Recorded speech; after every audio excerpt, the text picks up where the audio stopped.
Hello students, আমি Moumita ma'am. আশা করি তোমরা সকলে খুব ভালো আছো। Welcome back to our channel. Students, আজকে আমি তোমাদের সেকেন্ড সেমিস্টার মেজর ইংলিশ থেকে ইডিপাস দ্য কিং যে ড্রামাটা রয়েছে সেখান থেকে কয়েকটা ইম্পর্টেন্ট 6 মার্কসের কোয়েশ্চেন নিয়ে আলোচনা করব, যেগুলো তোমাদের এক্সামের জন্য ইম্পর্টেন্ট। তোমাদের এগুলো পড়লেই তোমাদের এক্সামে তোমরা কিন্তু কমন পেয়ে যাবে, ঠিক আছে? সেই হিসেবেই করা আছে, সব কোয়েশ্চেনগুলো দেওয়া আছে। তো ক্লাসটি শুরু করার আগে বলে রাখি যে আমাদের অনলাইন ক্লাস কিন্তু চলছে অ্যাজ ইউজুয়াল। তোমরা যারা আমাদের কাছে এখন অ্যাডমিশন নিতে চাও তারা আমাদের হেল্পলাইন নাম্বারে যোগাযোগ করতে পারো। আমাদের হেল্পলাইন নাম্বার রয়েছে দুটো, একটা হচ্ছে 6295916282, আর একটা হচ্ছে 7076398606। আমাদের পুরো কোর্স ফি রয়েছে 999 টাকায় এবং আমাদের ডিউরেশন হচ্ছে কোর্সের 6 মাস। তোমরা যারা এখন অ্যাডমিশন নেবে তোমাদেরকেও কিন্তু সেম অ্যামাউন্টটাই পে করতে হবে এবং তোমরা সব নোটসগুলো একেবারেই পেয়ে যাবে। তোমরা হয়তো অনেকেই জানো যে তোমাদের এক্সাম খুব সম্ভবত পিছিয়েছে, তো তোমরা পড়ার আরেকটু সময় পেয়েছো। যারা অলরেডি পড়ছো আমাদের কাছে তারা রিভাইজ করারও টাইম পাচ্ছ, আর যারা ভাবছো যে অ্যাডমিশন নেবে তারা দেরি না করে ঝটপট আমাদের হেল্পলাইন নাম্বারে যোগাযোগ করে যুক্ত হয়ে যাও, ঠিক আছে? চলো ক্লাসটা শুরু করি। দেখো, তোমাদের আমি মোট 15টা কি 16টা হচ্ছে 6 মার্কসের কোয়েশ্চেন দিয়েছিলাম ইডিপাস দ্য কিং থেকে। সেখান থেকে মোস্ট ইম্পর্টেন্ট 8টা কোয়েশ্চেন নিয়ে আজকে আলোচনা করবো, ঠিক আছে? যেগুলো পড়লে তোমাদের আশা করি তোমরা বাকিগুলো লিখতে পারবে এবং এর বাইরে তোমাদের কোয়েশ্চেন যাবে না, ঠিক আছে? তো দেখো, প্রথমে 1 নম্বরে রয়েছে how did Oedipus become king of Thebes, মানে ইডিপাস কিভাবে থিবিসের কিং হয়, ঠিক আছে? দেখো, এই কোয়েশ্চেনটা এভাবেও আসতে পারে যে মনে করো যে এভাবে বলতে পারে যে ইডিপাস কিভাবে হচ্ছে থিবিসকে রক্ষা করে বা থিবিসের মানুষদেরকে উদ্ধার করেছিল ওই ভয়ানক রাক্ষসটার হাত থেকে, ঠিক আছে? তো ওই কোয়েশ্চেনটার এটা কিন্তু কোয়াইট সিমিলার, মানে এদের অ্যান্সারগুলো সেমই হবে। ইডিপাস কিভাবে কিং হয় আর ইডিপাস কিভাবে হচ্ছে বাঁচায় ওই থিবিসের মানুষদের, দুটা কিন্তু অ্যান্সার সেম। তো এভাবে তোমাদের ঘুরিয়ে দিতে পারে, ঠিক আছে? খুব সম্ভবত এভাবেই তোমাদের আসতে পারে যে কিভাবে ইডিপাস থিবিসের কিং হয়েছিল, ঠিক আছে?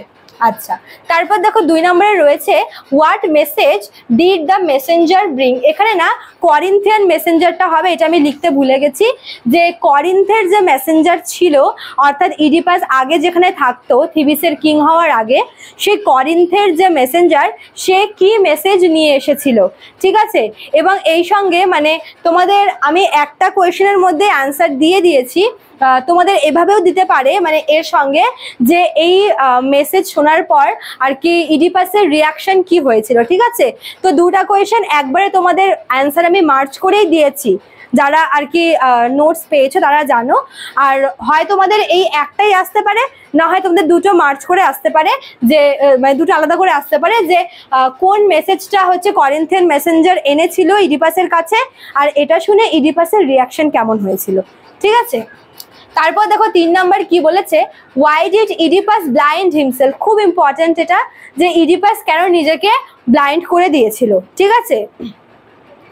তারপর দেখো 4 নম্বরে বলেছে what is the reaction of Jocasta on hearing the truth, মানে এই যে ইডিপাসের যে আসল আইডেন্টিটি সেটা যখন আর কি যখন আর কি সত্যিটা সবার সামনে আসে, মানে ইডিপাসের আসল পরিচয় শুনে জোকাস্টার রিয়াকশন কেমন হয়েছিল, জোকাস্টার ওপর এই যে সত্যিটা সেটা কিরকম এফেক্ট ফেলেছিল জোকাস্টার ওপর, এটা কিন্তু তোমাদের আসতে পারে, ঠিক আছে? তারপর দেখো 5 নম্বরে বলেছে how does Creon defend himself against ইডিপাসের চার্জেস, মানে যখন যে কিং লিয়াসের মৃত্যুর পেছনে ক্রেয়নের হাত আছে, এই অভিযোগে যখন অ্যালিগেশন আনা হচ্ছিল ক্রেয়নের বিরুদ্ধে, যেটা ইডিপাস এনেছিল, তো যখন এরকম অ্যালিগেশন মানে আসে ক্রেয়নের কাছে, তখন ক্রেয়নের রিয়াকশন কি হয়েছিল, সে কিভাবে তার এই অভিযোগটাকে মানে তার বিরুদ্ধে আসা এই অভিযোগটাকে সে কিভাবে ফেস করেছিল, সে নিজেকে কিভাবে ডিফেন্ড করেছিল, এটা তোমাদের আসবে, ঠিক আছে? তারপর দেখো 6 নম্বরে কি বলেছে, why did crayon go to the oracle. Crayon কেন ডেলফি অরিকলের কাছে গেছিল? দেখো, এই কোশ্চেন তোমাদের এভাবেও আসতে পারে যে মানে থিবিসের মানুষরা মানে যেই প্লেগের আর প্লেগ রোগটা যে ছড়িয়ে গেছিল পুরো থিবিসে, সেই মানে রোগটা কি বা থিবিসের মানুষরা কি ফেস করছিল, ঠিক আছে? অর্থাৎ তোমাদের এভাবেও আসতে পারে যে থিবিসের ওই আর কি প্রিস্টরা কেন ইডিপাসের কাছে এসেছিল, কি আর্জি নিয়ে এসেছিল। তো সব এই কোয়েশ্চেনগুলোর কিন্তু অ্যান্সার সেমই, ঠিক আছে। ইডিপাসের মানুষরা কি ফেস করছিল বা কোন রোগ থেকে ভুগছিল, প্রিস্টরা কেন হচ্ছে ইডিপাসের কাছে সাহায্য প্রার্থনা করতে এসেছিল, এবং ক্রেয়ন কেন অরিকলের কাছে গেছিল। তিনটা কোয়েশ্চেনের কিন্তু একই অ্যান্সার হবে, ঘুরিয়ে ফিরে দিতে পারে। দেখো এর সঙ্গে আরেকটা দিয়েছি যে what message did crayon bring from Delphi oracle. Crayon যে ডেলফি অরিকলের কাছে গেল, সেখান থেকে অরিকলের কাছে কোন মেসেজটা নিয়ে এসেছিল, এটা কিন্তু তোমাদের আসতে পারে, ঠিক আছে। আচ্ছা, তারপর দেখো 7 নম্বরে, এটাও ইম্পর্টেন্ট তোমাদের, হাউ ওয়াজ লেয়াস কিল। কিং লেয়াস অর্থাৎ ইডিপাসের বাবা বা ফর্মার কিং অফ থিবিস, তিনি কিভাবে মারা যান, এটা কিন্তু তোমাদের দিতে পারে, ঠিক আছে। আর এর সঙ্গে তোমাদের এটাও তোমরা জেনে রেখো যে এই যে কিং লেয়াসের যে মার্ডারার, তাকে ধরার জন্য, তাকে খোঁজার জন্য ইডিপাস কি কি করেছিল, ঠিক আছে। আচ্ছা, আর এখান থেকে তোমার লাস্ট যেটা তোমার রয়েছে সেটা হচ্ছে why did Tiresias refuse to tell the truth. Tiresias যে ওই ব্লাইন্ড প্রফিট ছিল থিবিসের, সে কেন যে মানে তোমার ভূত ভবিষ্যৎ সব দেখতে পায়, তো সে হচ্ছে কিরকম মানে সে কেন আর কি ইডিপাসকে সত্যিটা বলতে চায়নি, ঠিক আছে। সত্যিটা সে কেন ইডিপাসের কাছে লুকিয়ে গিয়েছিল।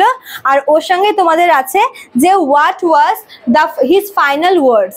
প্রথমে তো সে কিছু বলতে চাচ্ছিল না, তো কেন বলতে চায়নি সেটা তোমাদের এখানে চেয়েছে। আর সেই সাথে ইডিপাসকে বলা তার শেষ কথাগুলি কি ছিল, ঠিক আছে, এটাও তোমাদের কিন্তু দিতে পারে। তো এই 8টা ছিল তোমাদের ইডিপাস থেকে 6 মার্কসের ইম্পর্টেন্ট কোয়েশ্চেন। তোমরা এগুলো দেখে যাও, তোমাদের এর বাইরে কোয়েশ্চেন আশা করি যাবে না। খুবই ইম্পর্টেন্ট এই কোয়েশ্চেনগুলো। আশা করি তোমাদের ভিডিওটি হেল্পফুল হবে। ভালো লাগলে অবশ্যই লাইক, কমেন্ট, শেয়ার করবে। দেখা হচ্ছে নিউ ক্লাসে। Thank you.